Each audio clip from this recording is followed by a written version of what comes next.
Broadcasting from the Cass Corridor in Detroit, this is The Metro on WDET, Detroit Public Radio. I'm Robin Vincent. And I'm Tia Graham. And Robin, it's our spring on-air fundraiser here at WDET on this beautiful 313 Thursday. I'm so excited to be here on 313 Day, but it does mean that we need your support if you hear us talking about it during our on-air spring fundraiser. So donate right now at WDET.org. Use that WDET mobile app as well. Happy 313 Day Yay. to all. We are here in honor of Detroit, in honor of public radio, in honor of independent local journalism. We have a broadcasting icon joining us in the studio.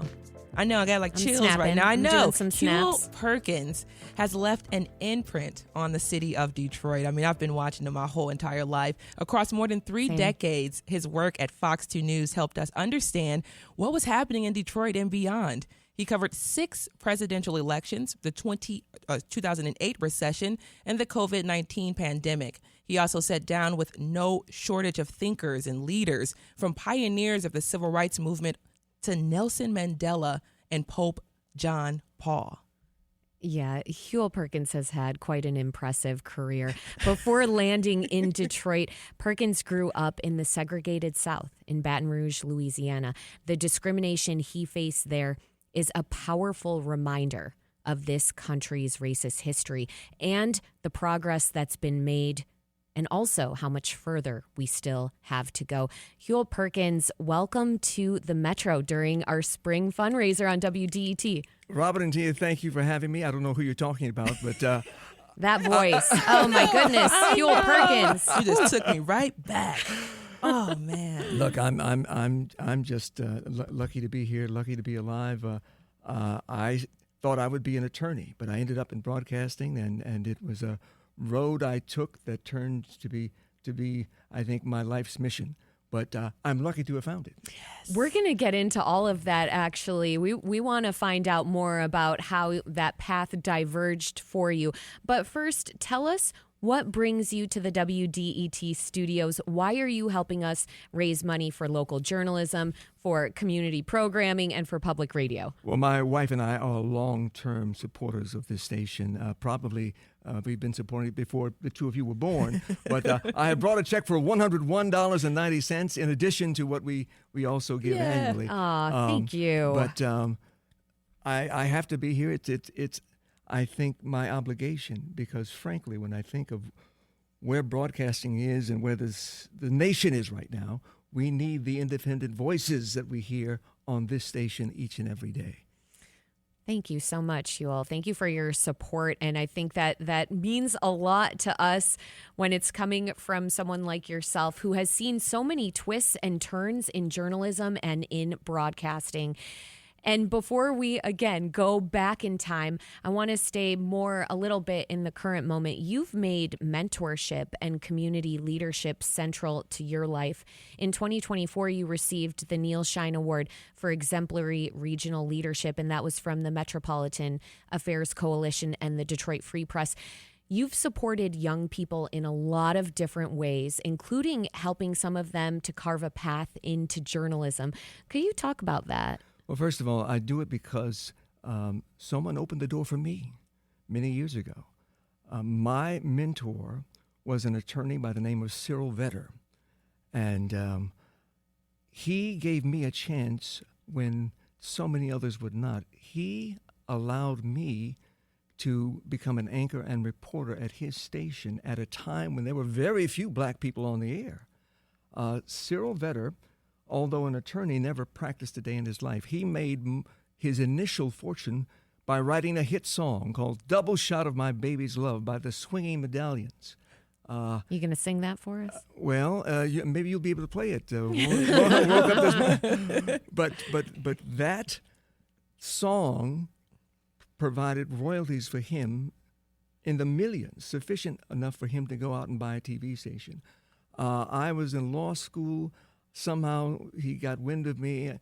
He said, look, I'll give you a chance to go to law school during the day, and then you can report and anchor the news at night. And that was an amazing opportunity.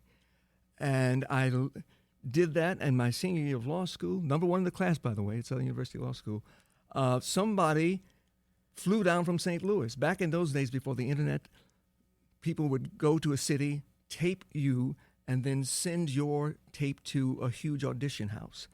A group called Maggot and Associates had this huge warehouse of anchors and reporters from all over the country. Somebody from St. Louis saw me, came down to Baton Rouge, offered me more money than I'd ever seen in my life, and he said, come to St. Louis and anchor the news. I said, well, I'm going to be an attorney, sir. He said, well, try it out for 6 months. In fact, I won't give you a contract.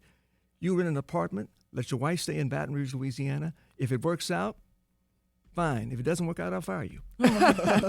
It worked out, and that same guy, Steve Antonetti, by the way, who was once an integral part of public television as well, came to Detroit. And who should he bring to Detroit? Huel Perkins. So that's how I got here.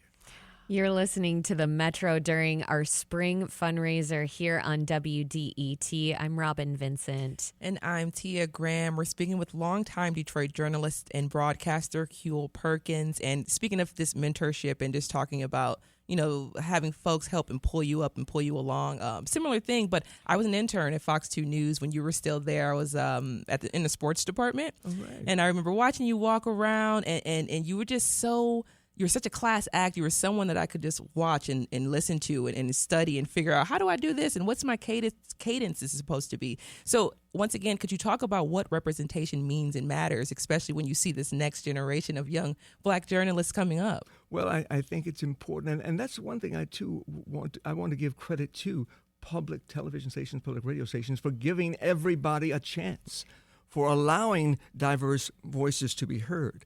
I don't know how diversity came to be a bad word, but it's not. It's never been.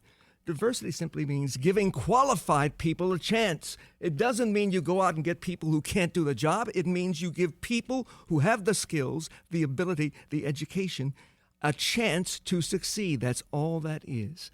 And it's important to do that for every generation.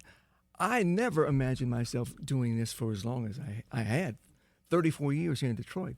But I was very blessed because the audience embraced me. I was able to stay here.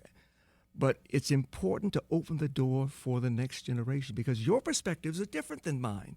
You grew up at a different time. You bring to this society, to our nation, to this region, a perspective that I don't have, but that you have because you're living it right now.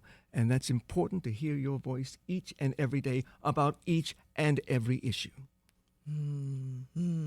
I know you're putting fuel to our fire right now. Robin right. and I are such feisty folk. So this is really adding fuel to our fire. It's so true. So thank you so much. But let's truly go back a little bit, way back if we could. We often talk about history on the Metro. We talk about Great Migration and how folks got up here and how they traveled here and to find opportunity, or opportunity was just here for them. You grew up in the segregated South, which is something that is literally still a touch point.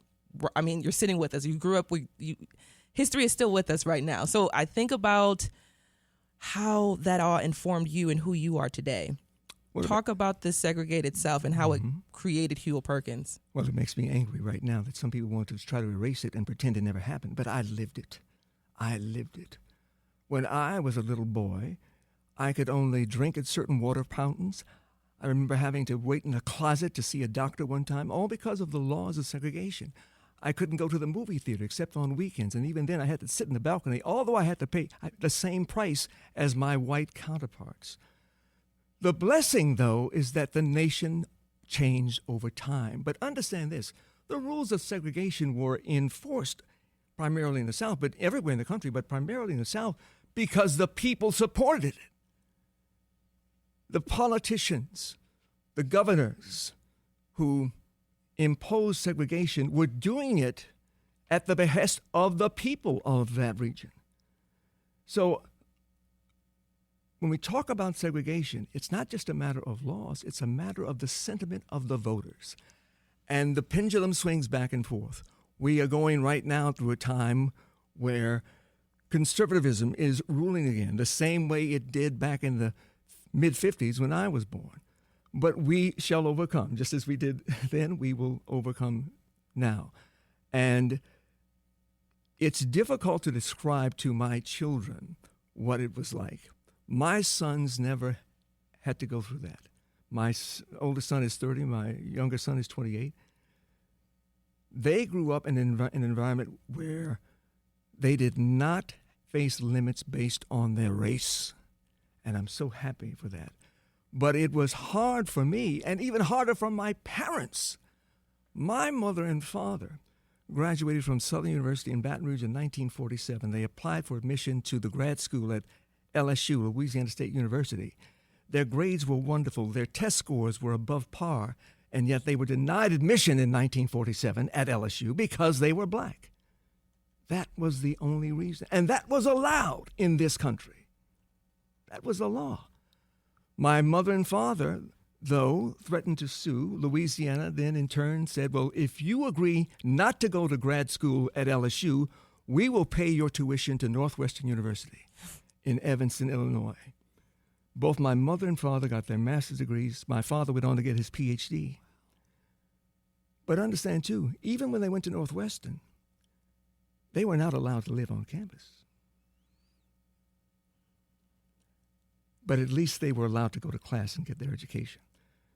So all of these obstacles that were placed in before us were difficult, and yet we managed to overcome through education and perseverance above all else. Perseverance.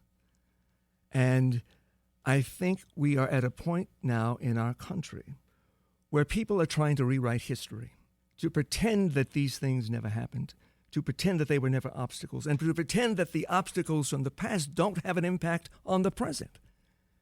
It does. It does. All anybody is asking is for a chance to prove themselves, to be themselves, and to contribute to this great society we call America.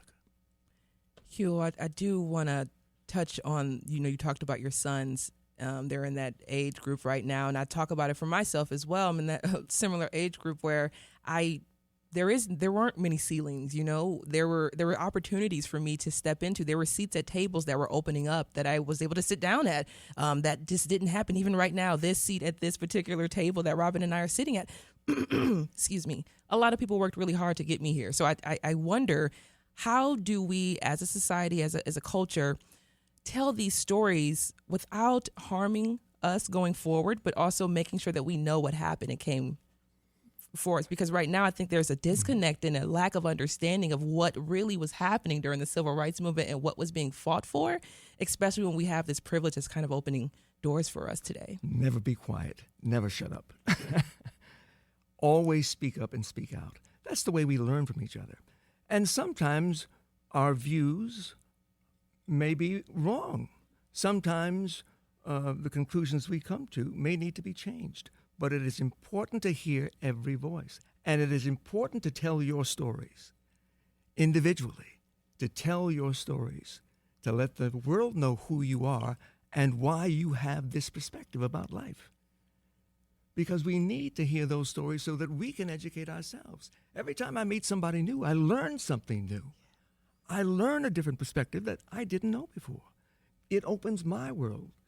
That's why we have public radio. In an age where I think the audience too frequently, and I'm speaking generally of all of America, Americans, by and large, tend to want to hear information or, quote, news that justifies what they already believe. That is the biggest problem we have. Nobody wants to open themselves up to new ideas, to fresh perspectives on the problems we face. And that's where public radio comes in. Yes, you give us the basic facts, the when, what, where. But when we talk about the why, you give us differing views on the why, differing views on the impact. You give us the facts and then allow us to hear as many voices as possible when we examine the why it happened and the impact those facts might have. And that's why we need you. Adolph Ox, who brought the New York Times back in 1896, I'm paraphrasing what's on the masthead, that he wanted to impartially deliver the news without fear or favor. And hopefully we are carrying on that mission here today. trying to give you the best information possible without fear or favor. And though it is difficult in the world, as listeners, as viewers, as consumers of information, it's important for all of us to support stations like WDET, because this station is uncompromised by ideology, political views, or commercialism. You are here simply to provide information and to entertain us. That is so true. It is voices of public radio that Huel Perkins is discussing that we love to hear and we love to believe in, that we want to keep you here and informed every single day. Help us amplify those voices now by giving at WDET.org. We're going to continue our conversation with Huel Perkins, but we do want you to give to WDET right now, WDET.org.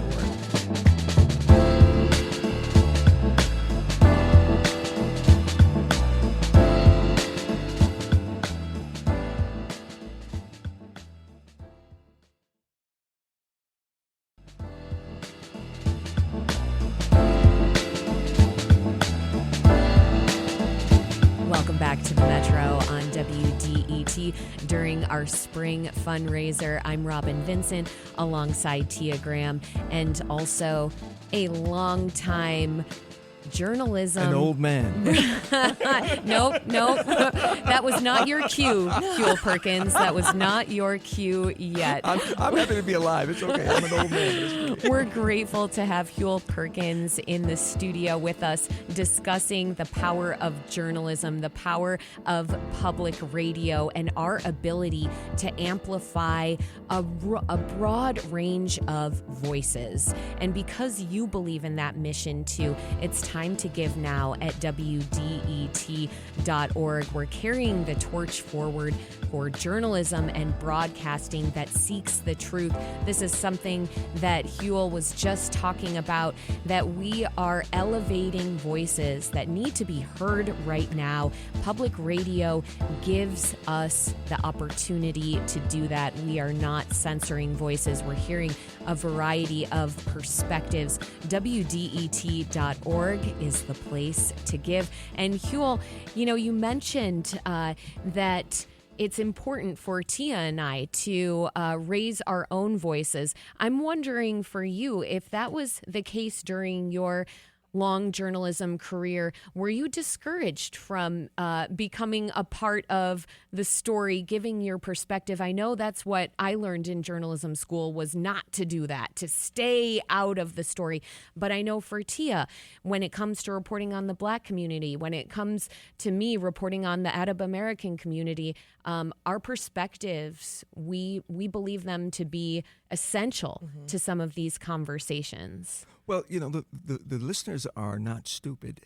They know the difference between the reporting the facts and then the commentary we deliver on those facts. And as reporters, we separate that. In the early days of my journalistic journey, I was strictly a reporter. And it was my mission to cover the facts as thoroughly and completely and as possible, and to deliver that information as concisely as possible. When I got to Detroit, my role grew from reporter to anchor reporter, and then to host of a show called Let It Rip. Yes. That show invited opinions, strong opinions, emotional, heated opinions on the issues of the day. But viewers were aware that that's what they were getting when they tuned in. That was no problem. So I think that we all know that it's important to separate ourselves from reporting on the facts, but it is also our obligation to provide perspective on those facts and to draw a line so that the listeners know that. But they will know that if they simply pay attention. But I think it's important for reporters to comment on what they see and learn firsthand, because you have knowledge that the listeners don't. You have access to information, to people that the listeners don't have access to firsthand. And so, yes, report what's being said, report what's being done, but with the admonition that later on, this is my commentary, this is what I think has happened, this is why I think it's important, this is the impact it may have. That's certainly allowed. And the viewers know that, listeners know that. And I think it's important to have public radio as a voice, especially when you find in television. Fox News, for example, was created by Rupert Murdoch and a genius, Roger Ailes. And I call him a genius because he took advantage of something that is inherent in every audience member. They want to hear things that justify what they already believe. And Roger Ailes thought, well, I don't hear enough of the conservative voices in this nation being represented on the three major networks at the time, ABC, NBC, CBS. So Fox was created to fill that void. It has, in some respects, been good, but in other respects, I think, divided the country more than ever. I have been critical of my former bosses, live, on the air, on Let It Rip. But you know what? They never once called me to tell me to stop. When I criticized Rupert Murdoch for giving millions to the Republican Governors Association, I said, no owner of a network should write checks to political parties. I thought I would get a call. I didn't. No. And I was told I didn't get the call because I was making money for it. As long as people watched, as long as people paid attention, nobody bothered me. And that's why I think, too, I was able to stay in this market for 34 years. Because people knew they would get the honest truth about what was happening, and then on occasion, when called for, get my honest perspective about what I was reporting on. Right now, we're speaking with Huel Perkins, longtime journalist here in the city of Detroit. I'm Tia Graham alongside Robin Vincent. And, you know, Huel, just thinking about the state of journalism as a whole right now, where do you think we are? Well, we are in a very difficult time because we are competing not purely against each other, against other radio TV stations in the market. We are competing against ourselves because everybody now can be a broadcaster, a podcaster. Everybody can be a source of information. Everybody can attract attention, can attract eyes in terms of that, and can attract listening time. And that becomes problematic for the bottom line for all legacy media. That's why newspapers have faced a slow and steady decline, because people, readers, have turned to radio, TV, and now the internet to get their information, but also to become reporters and, quote, personalities themselves. So we are finding right now the difficulty in keeping stations like this going, keeping newspapers going, in an era when revenues are declining for the very institutions we depended on for so long. So we have to adapt. We have to switch. We have to change. We have to adapt somehow, some way, and make it.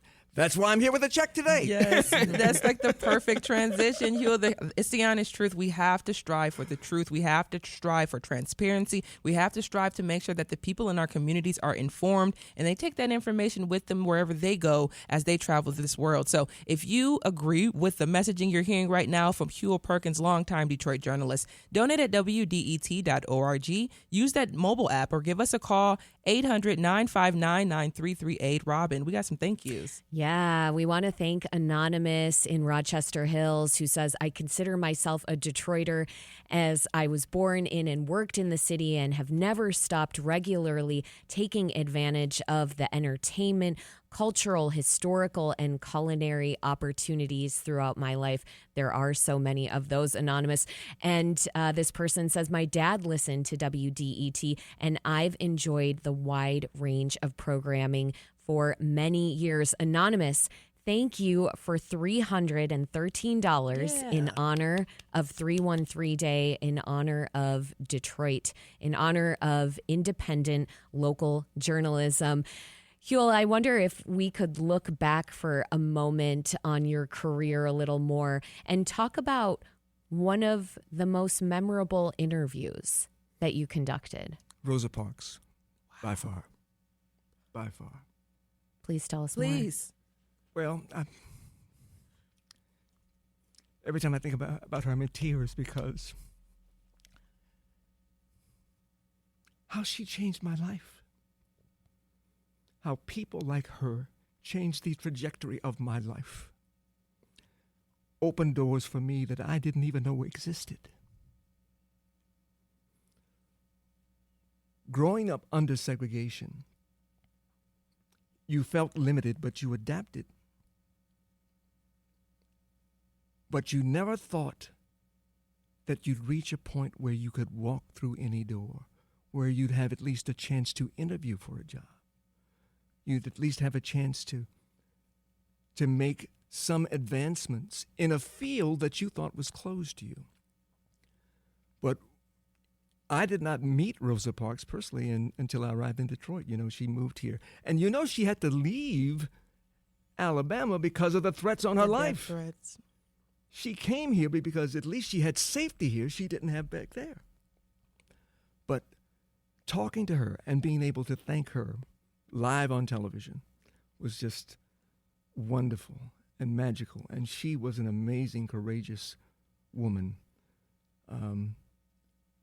And I think she was by far one of my greatest heroes that I've ever met and ever had the pleasure to speak to.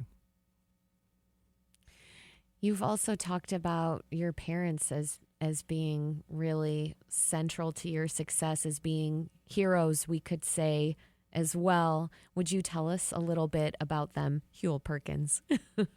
Well, both my parents were teachers. My father was a college professor. The other part of his story, I told you that they both got their advanced degrees at Northwestern, my father getting his PhD at Northwestern.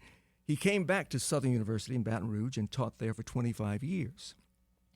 But when Jimmy Carter was elected, he was invited by the Carter administration to become part of the Endowment for the Humanities.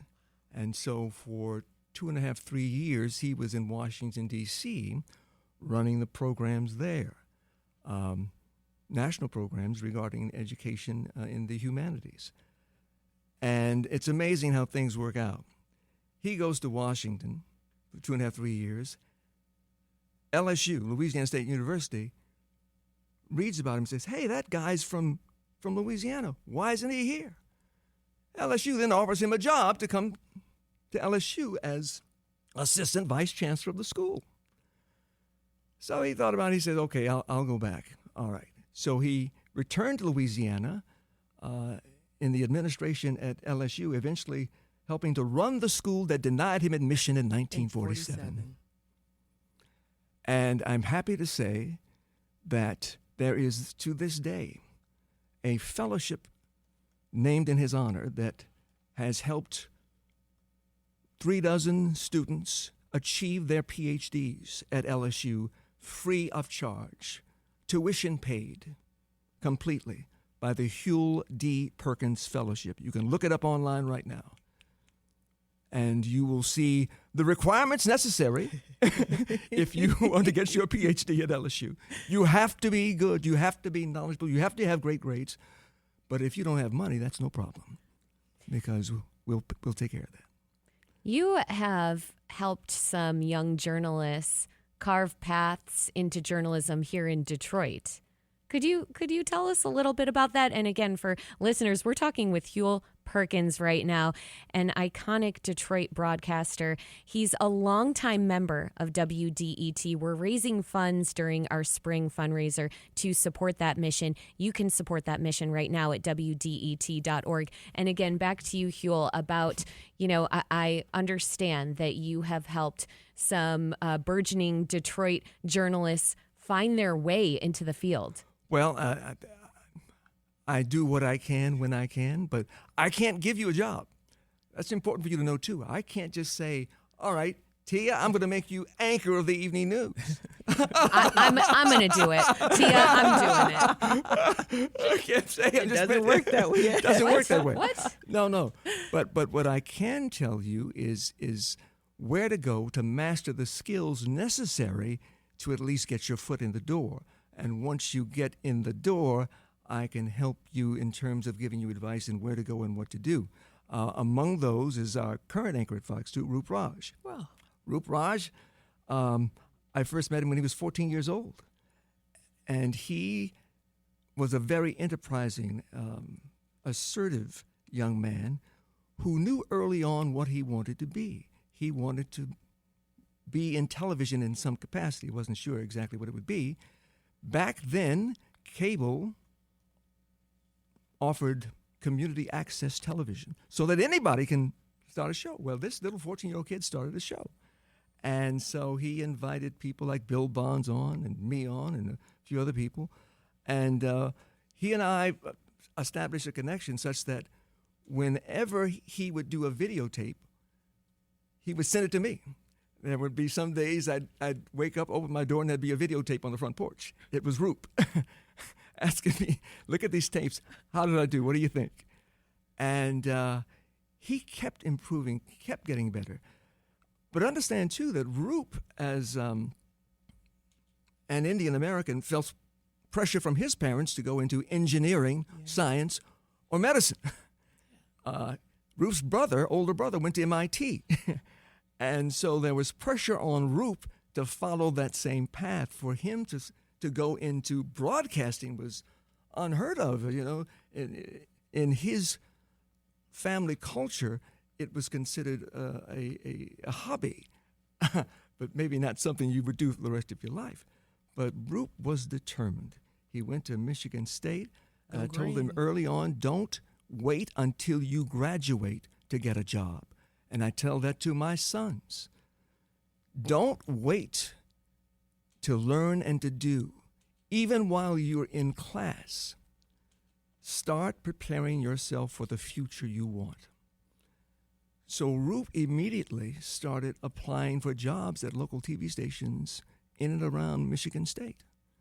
And he got a chance initially part-time and then full-time to start working in television news while he was in college. And that worked out very well for him. He kept applying to Fox 2. I would go in, look at his tapes, and I said, well, you need to go to a bigger market. You need to go somewhere where you can look at the nitty-gritty of things on a day-to-day perspective in a major market. He got a chance to go to New Orleans. He went down there initially as a reporter, became the morning anchor there. And within 4 to 5 years, I saw a huge change, a transformation. He was ready. I forget exactly how many years ago he reapplied to Fox 2. I went into the news director's office and said, now's the time. Boom. And Roop became a member of the staff. He first worked in the mornings. He replaced Al Allen, my dear friend. Rest in peace. Rest in peace. Just lost him a few weeks ago. But he made a wonderful, concerted effort and I think amazing transition from reporter to anchor. And I think Roop is one of the best anchors in the city right now, no question about it. But I'm happy to be a part of his journey. His journey is his own, not mine. He is his own person, but I'm happy to be a part of his ascent to the anchor chair that I once had. We're talking with Huel Perkins, iconic Detroit broadcaster, and he's a longtime member of WDET. We're raising funds during our on-air spring fundraiser during the Metro. To support that mission, donate right now at WDET.org. You can use the mobile app or give us a call, 800-959-9338. And just talking about mentorship and talking about bringing folks together, bringing young folks up and pulling us along.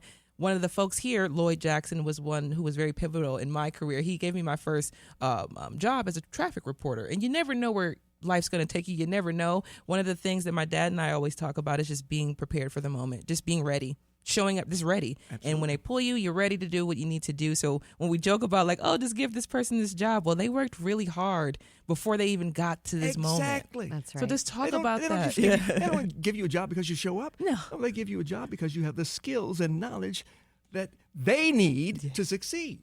You become an integral part of the team because of your performance, because of your abilities and your education. you are valuable. Yes. And yes, thank you so much. And Huel, right now you're wearing Spartan gear. I'm a Spartan. So I'm wondering, like, why is Huel wearing the Spartans gear? Well, let me be honest with you.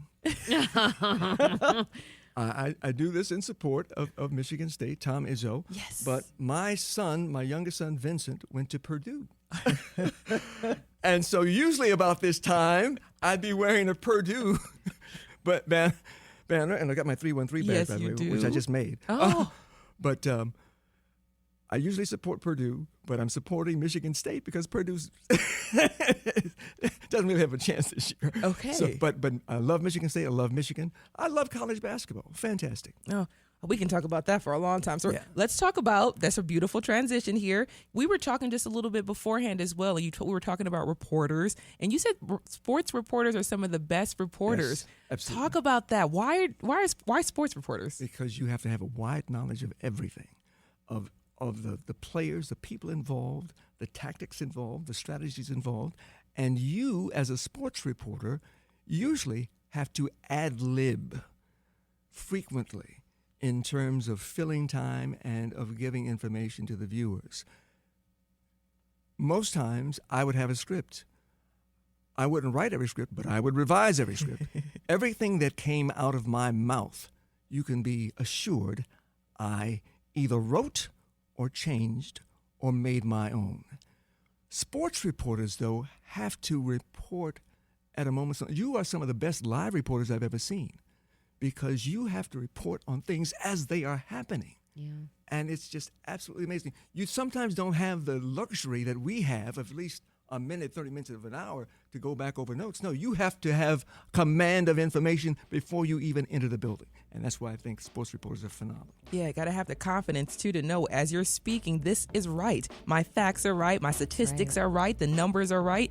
If it's not right, I'm telling you, sports fans, We'll let you know. They will come after you. oh my Hey, we'll gosh, let you never seen anything like it. Well, right now we're talking with Huel Perkins, once again, iconic Detroit broadcaster. He's a longtime member of WDET. Be like Huel. Support WDET. Support us, especially on 313 Day, with a generous gift, $313 or even $31.30. No matter where you come in at that level, it's 313 Day. So donate.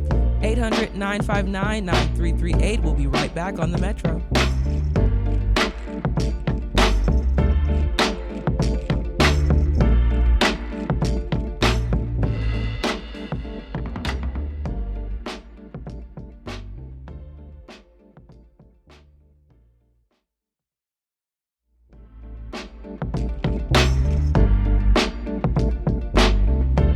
Welcome back to the Metro on WDET, Detroit Public Radio. It is our spring fundraiser. I'm Robin Vincent alongside Tia Graham and Huel Perkins, the longtime Detroit broadcaster who is also a longtime member of WDET. Today we're raising funds during our spring fundraiser to support our mission, and that mission is steeped in local, independent journalism. It is steeped in amplifying a diverse range of voices, and it is steeped in the community. And today is 313 Day. Tia, I know it's one of your favorite days. One of my favorite days. And I think what's so great about it is in recent years, I can say in the last decade or so, it's truly starting to take legs. It's starting to really have a movement going on. Folks always celebrated 313 Day, but now as you look across the city of Detroit today especially, there are events and just gatherings and communal get-togethers across the city, whether it's a coffee shop, whether it's at the park, whether it's at a bar. The Riverwalk. The Riverwalk. There are events that are celebrating Detroit everywhere today. So no matter where you go, you're going to feel that spirit and that love. Donate at WDET.org to continue to spread that love with WDET for another 75 years. That would be great. That would really, really be great. But right now we are talking with Huel Perkins, iconic Detroit broadcaster. He's a longtime member of WDET. You moved to Detroit. About what age were you when you moved to the city? I came here roughly 34, 35 years ago. So I was about 35. I'm 70 now. So that's when I arrived here. But I have to admit, now, I don't live in Detroit. I live in the suburbs, but I'm here every day. Exactly. We're not only about Detroit, we're about Metro Detroit, but this is 313 Day, so that's why we're zooming in. When I go to New York, and I go every year, when I go to Los Angeles, when I go to Seattle, Denver, I don't say I'm from, I say I'm from Detroit. Ooh, That's I right. love that. I'm from Detroit. I love that. And look, people are aware around the country that something great and wonderful is happening in this city. Yeah. When I say that, it's not like, oh really? now there's a smile. There's an attitude about, wow, I've been hearing so many good. Yes, there are wonderful things happening in this city right now, and I am amazed and pleased and proud of what's going on in Detroit right now. It's phenomenal, especially when you consider where we came from back in the bankruptcy days of bankruptcy. My goodness, this is incredible.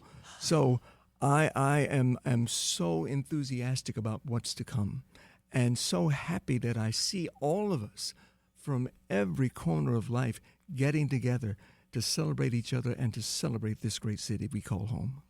That's one of the things Robin and I talk about oftentimes. Like we say, it's the Metro Detroit. This is the Metro, but we talk about Detroit proper, of course, but Metro Detroit and this melting pot that we live in. Not many spaces and places in this country, honestly, have so many different cultures and folk in the same space, living, working together, neighbors, and going to school together. It's something that you have to be here to experience. So when we talk about Detroit, like how, when you're out and about and you're ambassador for the city of Detroit, in what ways do you promote the city? In what ways do you hold it as a badge of honor? Well, I wear T-shirts that say Detroit. End of discussion. I go to the U.S. Open tennis matches every year, and if you pan the crowd and you see me in the stands, you may see a big Detroit logo across my chest. So I promote Detroit wherever I go because, frankly, I'm proud of it. What do you? This is now my home. Although I was born in Baton Rouge, Louisiana, and spent half of my life there, this is home.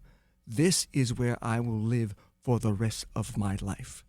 Amen to that. You covered Detroit and Metro Detroit for more than 30 years. What are some of the biggest changes that you covered and that you're seeing now? Well, I think Detroit has always had a sense of possibility, a sense of working together, we can do anything. And that was true to me when I was still back in Baton Rouge as a kid, pre-high school and middle school, when I got wind of Motown music. Oh, my goodness. It's all over. I Game know. over. It was, oh, my goodness. It was the best thing I'd ever heard. Yeah. When I got here and got a chance to go to the Motown Museum and meet with Esther Gordy Edwards and actually sing My Girl to the woman who started the museum. I mean, it was wonderful. So, although I have no terrible singing voice, but I did it anyway. I don't believe Yeah, I know. I don't believe that. This But is a threat or a promise to go here. to I'm not Studio sure. A, the shrine of American music. Oh, my God. So to have that base of cooperative ventures.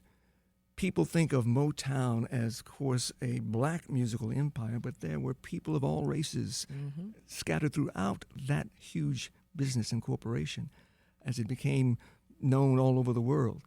And I have had the chance, thanks to DET, to meet some of the great stars and people behind the scene, like Paul Reiser. Paul Reiser, one of the great arrangers for the Motown music. I've had a chance, thanks to Ann DeLisi and Don Was, to meet Paul Reiser, who arranged some of the most iconic Motown songs of this century. And it was great to meet some of the stars as well. Some of whom are passed away right now. But it was just a dream of a lifetime. But that music, the music of Motown, I think, exemplifies where we are now. We've got the beat of the nation here in Detroit. We've got the beat of and what's happening here, the great and beautiful things happening here, I think may soon be replicated across the country. Because here we have people that work together of all races, of all religions, who in this cosmopolitan area have found a way, by and large, to solve our common problems. That is the lesson of Detroit. Working together, we can do anything. The beat of the nation, the grit of the nation, that is Detroit. You're listening right now to the Metro on WDET and hearing from Huel Perkins, a longtime Detroit broadcaster, about what is so special about Detroit. And that's why you're listening, because you know one of the special things about Detroit is WDET. We're raising money right now to keep this essential community service strong. You can give at WDET.org.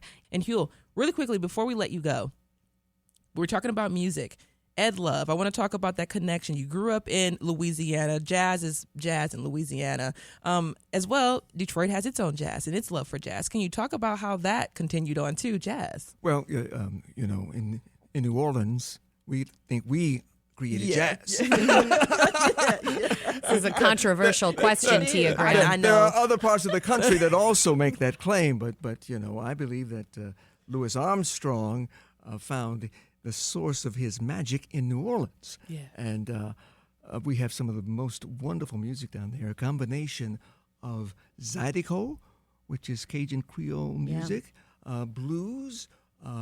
We have also gospel. We have all of those things combining to create what I call jazz. And the musicianship required to play jazz is extraordinary. It's not like reading the score of a song. It's not like sheet music. You are playing from your heart, from your mind, from your soul. That is the magic of jazz. And Ed Love is such a historian, such a great resource for all things jazz from the very beginning until now. I don't know if Ed will remember, but I have appeared on Ed's show over the years. I've been there, and of course, I don't have his knowledge, but I've been in the studio with him on occasion.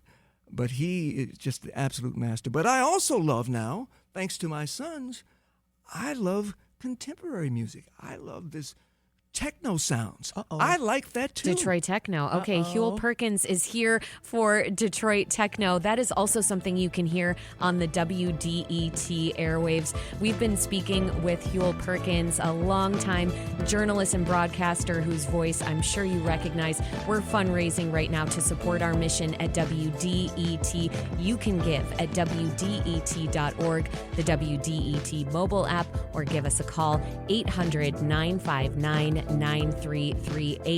Again, it's WDET.org.